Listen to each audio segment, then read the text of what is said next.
बस अंदर ही अभी प्रोग्राम शुरू होने जा रहा है।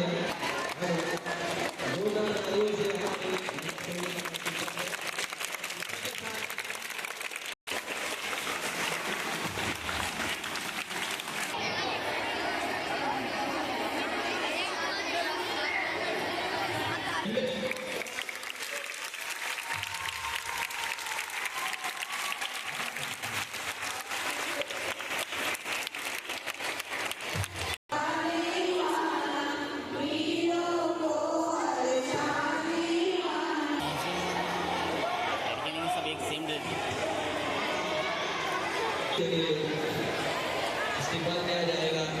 मैं हमारे मराठी के सारंग मैडम द्वारा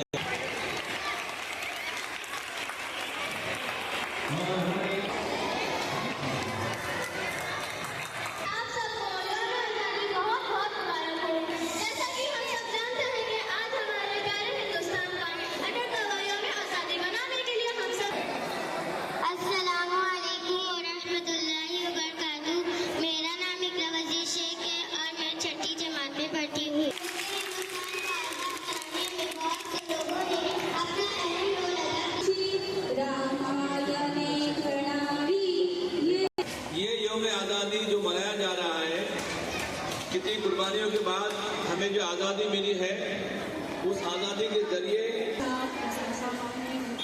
आप सब लोगों को अस्सलाम नमस्ते, good morning, happy independence day.